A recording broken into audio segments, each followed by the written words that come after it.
Quoi?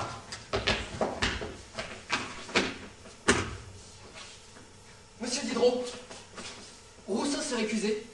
Il n'écrira pas son article.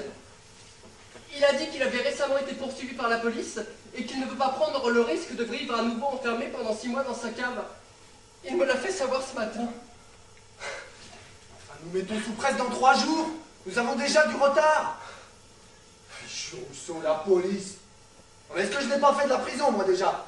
Ah, c'est ballot. Ça? Nous avions réservé une pleine page de 4 colonnes pour cet article. C'était la dernière livraison attendue. Toutes les autres planches sont prêtes. Enfin bon. Comme d'habitude, monsieur, je ne vois qu'une solution. J'ai bien peur que... Ben que quoi? que vous ne soyez obligé de... Ah non, baronnet. Non, je n'ai pas le temps. Mais tout est tellement si facile à monsieur. Quand il a le temps. Et puis bon, ce ne sera pas la première fois que vous écrirez un article à la dernière minute. Et l'encyclopédie s'en est toujours très bien portée.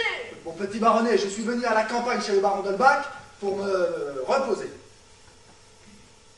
Mais monsieur, c'est pour l'encyclopédie. Écoute. Bon, quel est le sujet? Mais la morale, monsieur. Parfait. Tu vas aller trouver le baron d'Holbach, il doit être quelque part dans le parc. Cela fait des années qu'il nous prépare un énorme traité de morale. Il lui sera très facile d'en extraire une page ou deux. Allez. Le baron d'Holbach? Mais vous ne croyez pas que ce serait mieux signé de votre propre main? Eh bien, qu'il l'écrive, je le signerai. Allez, Non, non. baronnet. Ah, Ah. monsieur Diderot. Quoi? Oh, Va. Monsieur Diderot. Monsieur Diderot. Oui. Il faut absolument que vous improvisiez quelque chose. C'est trop important. C'est que, vois-tu, Madame Terbouche et moi traitons également d'une affaire d'importance. D'extrême importance. Oh, vous me flattez. Bref, et cette affaire dont dépend le destin de l'Europe. De l'Europe. De l'Europe. Bref, cette affaire hautement diplomatique ne peut, elle non plus, souffrir aucun retard. Voilà.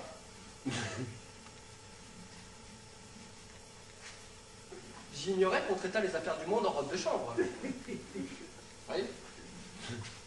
Oui. Tu auras appris quelque chose aujourd'hui, ça sera donc une bonne journée, n'est-ce pas? Monsieur Diderot, la morale, c'est un sujet pour vous. Il n'y a que vous qui puissiez modifier la façon d'aborder cette question. Baronnet, je te dis que nous travaillons. Et dur, crois-moi. Bon, dis-moi, quel est le sujet? La morale? Oui, la morale, monsieur, la morale. La morale.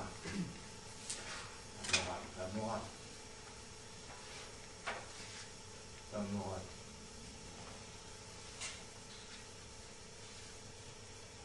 Effectivement, c'est tentant.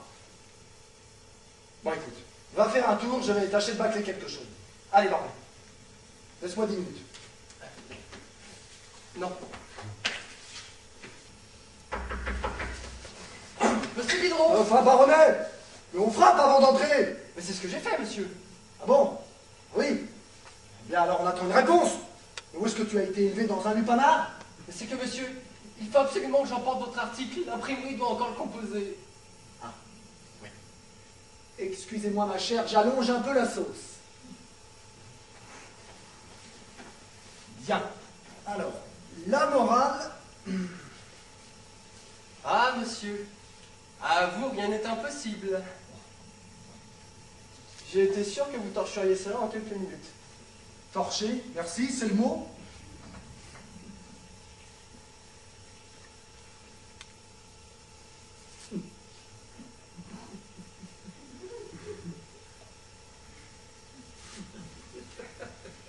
Attendez, baronnet.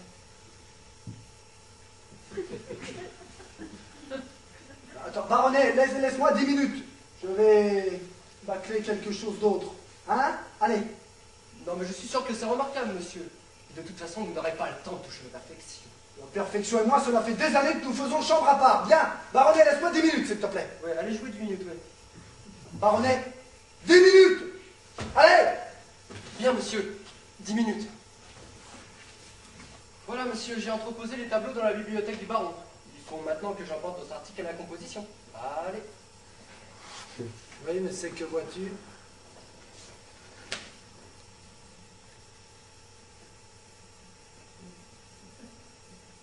Mais vous vous avez tout piffé. Mais enfin, vous n'avez pas une philosophie? Si je n'en avais qu'une. Mais qu'allons-nous faire?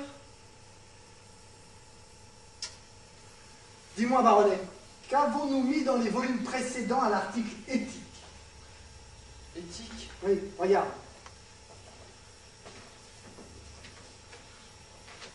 Éthique. Ah, éthique. Nous avons mis voire morale. Bon, parfait. Je te dis. Oui? Tu es prêt? Oui. Bien. Alors voilà. Morale. 2 points. Voire éthique. Mais Pas de discussion, hein. Allez. c'est une escroquerie. Quoi, la morale? Oui. Et l'absence de morale aussi. Mais nos lecteurs vont faire le va-et-vient du 55 au tome 8 sans rien trouver. Bien, tant mieux. Ça les forcera à réfléchir.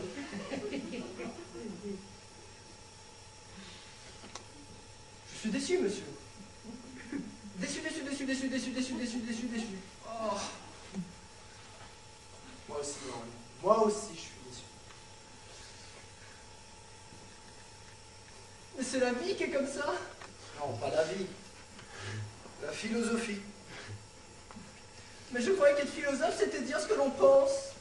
Et mais en même temps, être philosophe, c'est penser tellement de choses.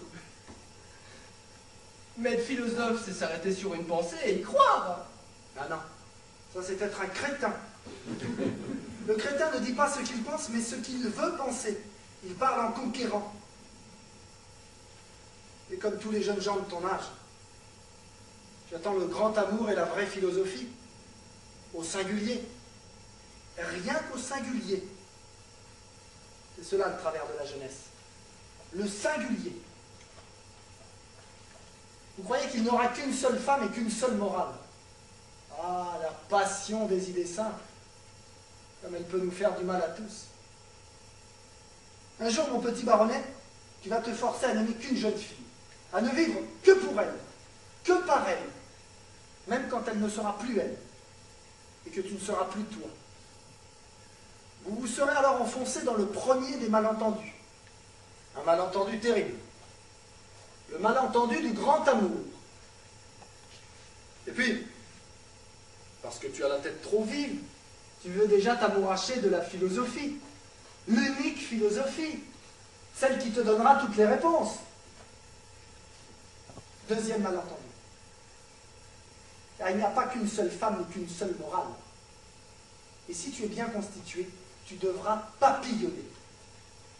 Comment décider de l'indécidable? Transformer toutes ces hypothèses en certitudes? Mais quelle prétention! Lâcher toutes les idées pour une? Le fanatisme n'a pas d'autre origine. Sois léger, baronnet. Tout léger. Abandonne ton esprit à son libertinage. Endors-toi avec celle-ci. Réveille-toi avec celle-là. Je te parle des idées. Quitte celle-ci pour une autre. Attaque-les toutes. Ne t'attache à aucune. Les pensées sont des femmes, baronnet.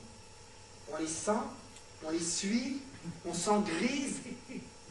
Et puis, brusquement, le désir bifurque. Et on va voir ailleurs. C'est une fille de passage, la philosophie. Ne la prends surtout pas pour ton grand amour. Une académie de philosophie, qu'est-ce que c'est? Un grand bordel où les putains sont mandatés par des entremetteurs, des professeurs, des vieux messieurs à lunettes et déjà édentés. Sois léger, baronnet. Tout léger.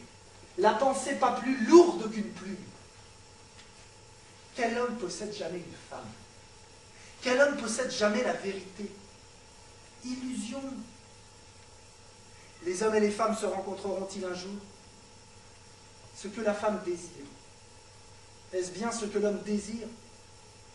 Et ce que l'un attend de l'autre, est-ce bien ce que l'autre veut lui donner? Le soleil et la lune se rapprochent, se frôlent, mais jamais ne se touchent ni ne se confondent. Sois léger, baronnet. Tout léger.